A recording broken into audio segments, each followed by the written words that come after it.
Seneng karo aku hari. Ditompo to Mas Bro, jarang-jarang lo disenengi. Ya, wani rabi loro.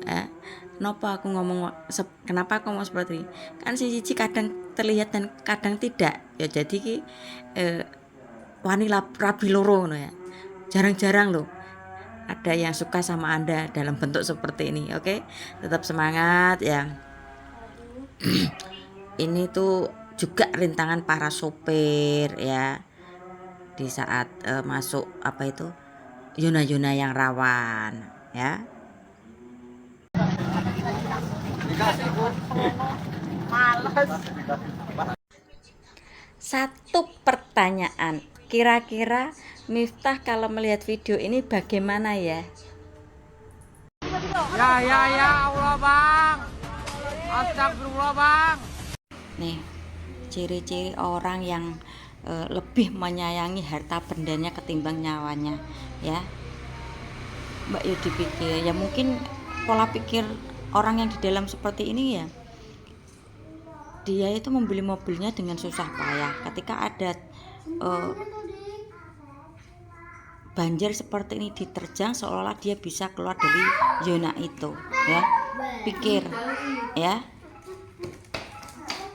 tipe-tipe orang seperti ini yang susah untuk dikasih paham, diingatkan, ditegur, nggak paham. Akhirnya apa ya terjadi kepada dirinya sendiri seperti ini, mobil lenyap, orang-orangnya nggak tahu di mana ya.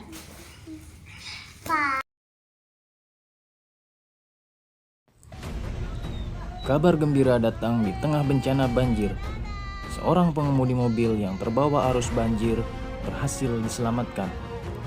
Bukan cuma itu, mobil yang dikendarainya yang sempat hanyut berhasil dievakuasi oleh warga sekitar.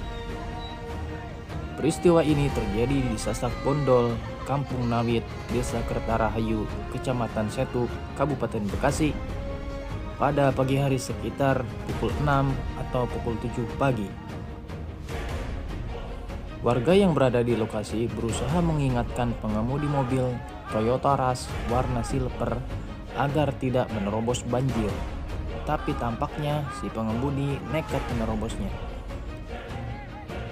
Tiba-tiba mobil oleng ke kanan dan mulai terbawa arus banjir. Si pengemudi masih berusaha mengemudikan mobil. Sementara warga berteriak agar pengemudi itu segera keluar dari mobil. Akhirnya pengemudi berhasil keluar, namun ia telah berada di tengah-tengah arus banjir. Kondisi itu membuat sebagian warga panik dan berusaha menolong dengan menjulurkan batang kayu seadanya.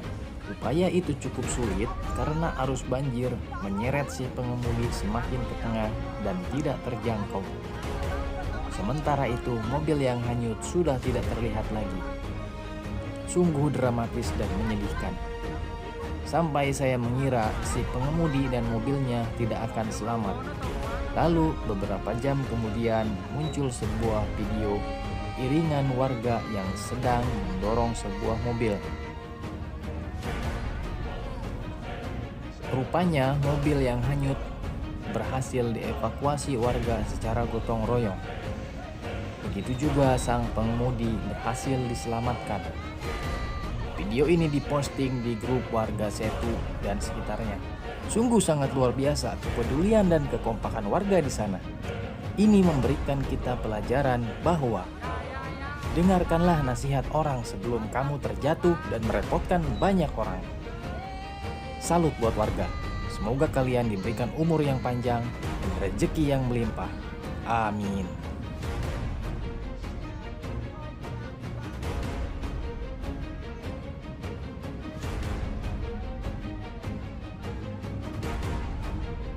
Viral, beberapa penumpang mobil pickup terjatuh ke jalan lumpur, bahkan satu prajurit TNI ikut. Sebetulnya tuh kejadian seperti ini ya tidak boleh diketawakan ya. Ini sih musibah, tidak disengaja.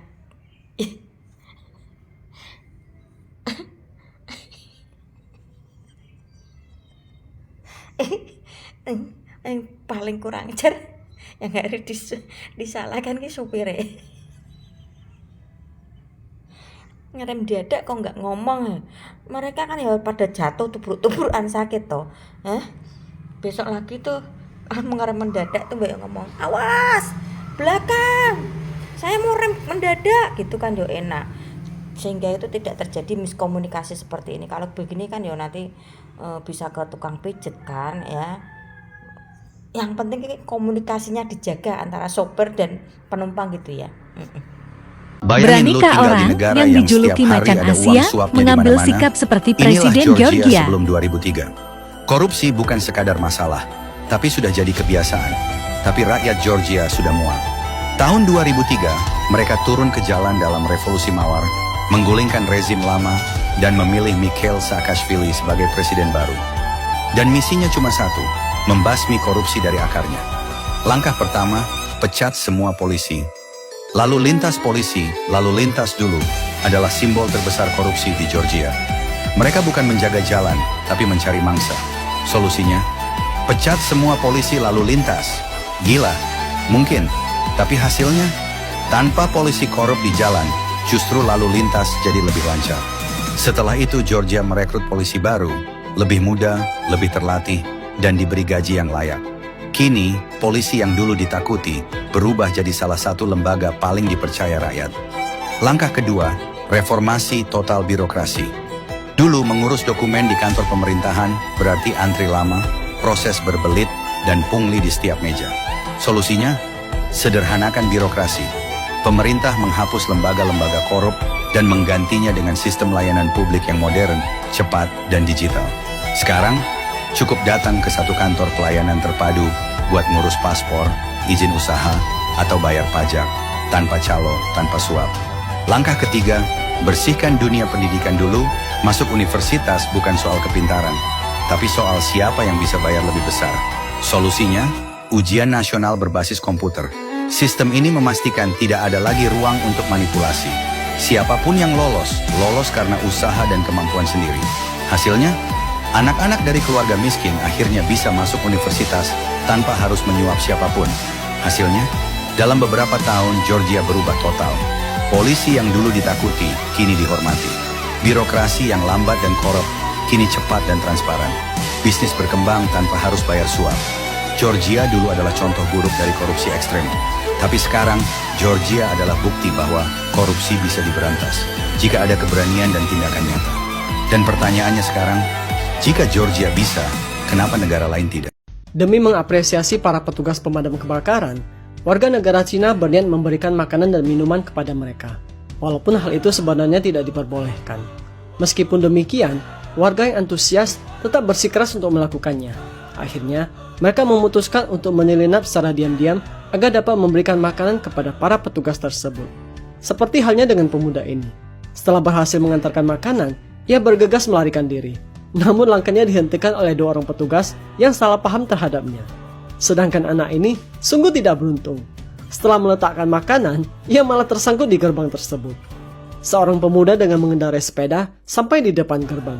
Kemudian ia melemparkan sekantong makanan ke seorang petugas. Petugas itu pun terkejut. Ia tidak menyangka mendapat lemparan makanan dari warga. Walaupun melanggar aturan, tindakan para warga ini menunjukkan penghargaan dan dukungan atas dedikasi dari para petugas pemadam kebakaran. Kemarin habis dugderan naik odong-odong alias kereta mini ya. Tradisi dugderan di kota Semarang ya, sebelum memasuki bulan Ramadan itu selalu ada ya. Fantastik, rame, masih banyak peminatnya ya. Ketika saya masih kecil sampai sekarang ternyata masih rame juga.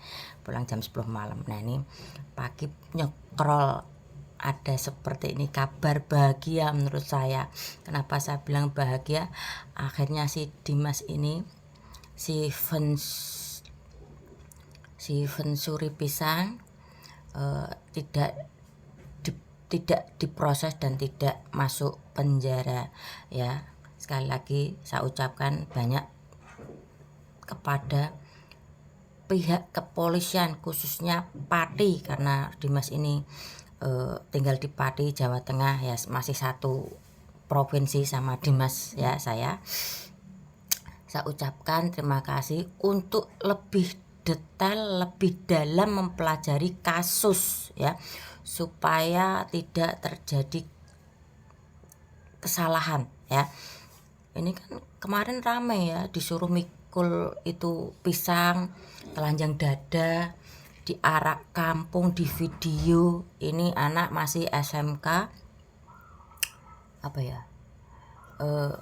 yatim pula ya, dia terpaksa melakukan itu hanya untuk mencukupi adiknya ya. Di sini kemarin saya pernah buat video, tolong untuk pihak kepolisian pelajari lebih dalam ya, untuk apa dia mencuri seperti ini ya, jangan langsung diproses masuk ke bujangan ya. Apapun permasalahannya harap dipelajari lebih dalam. Ada lagi tuh yang kasus apa ya, penggelapan itu, enggak semua orang penadah itu menerima hasil curian ya. Itu terkadang ada perjanjian dengan ya, intinya pelajari lebih dalam. Kalau perlu terjun langsung ke lapangan, diurut-urutkan ya, karena saya ngomong seperti ini tuh om saya tuh korban salah tangkap ya. Ya terkadang ketidaktahuan masyarakat ya, asal ambil saja jadi bisa jadi tersangka, karena ya untuk pihak kepolisian untuk bisa lebih meneliti inti permasalahan ya. Saya kasih contoh sedikit ya. Dulu tuh om saya kan ngadakan arisan panganan, lah ada konsumen yang tidak bayar ya, akhirnya perjanjian sama si konsumen ini ya, apa yang ada di rumahmu boleh saya ambil, diiyakan sama si konsumen. Nah ternyata apa, om saya itu ambil motor ya, nggak tahunya motor itu motor hasil ya itu penadah seperti itu dari pihak konsumennya. Nah si om saya ini nggak tahu ya, akhirnya masuklah om saya ini ke penjara ya, nggak tahu dihukum berapa tuh dulu ya. Saya sempat jenguk 2 kali ketika dipindah sel 1 ke sel lain. Nangis dia, nangis si om saya, bilang ke saya, ayo Lis, aku gak ngerti opo-opo, aku ki wong bodoh ya, kok malah masuk penjara seperti ini ya. Ya sekali lagi buat pihak kepolisian untuk bisa mendalami, meneliti sebuah kasus, jangan asal proses kasar terus masuk ke penjara ya. Saya ingat betul jargon institusi ini mengayomi masyarakat ya. Oke, kembali lagi untuk yang mensuri pisang itu ya, ini kan sudah dapat sembako, uang tunai cash sebesar 29 juta. Ini diserahkan ke orang yang tertua di keluarga si DM ini ya. Nah, untuk bapak yang ada di video yang berkaos putih dari apa tuh, Barongan apa, kelompok apa, paguyuban Barongan apa itu atau apa, yaitu untuk bisa bilang ke RT setempat. Tujuannya untuk apa? Ini uang. Ketika uang sudah dipegang sama seseorang ya, kemungkinan besar nanti hak-hak si Dimas ini nggak akan 100% diberikan ya. Hati-hati, uang ya, uang bisa merenggangkan hubungan, hati-hati ya. Saya ngomong seperti ini barusan ini ya, saya ada problem ya dengan masalah uang dengan keluarga besar dari almarhum. Nggak, Mang, saya bisa buka di sini. Kemarin saya lagi fokus ya, emang apa upload video YouTube saya, TikTok tuh saya terbengkalai karena lagi fokus besar nih.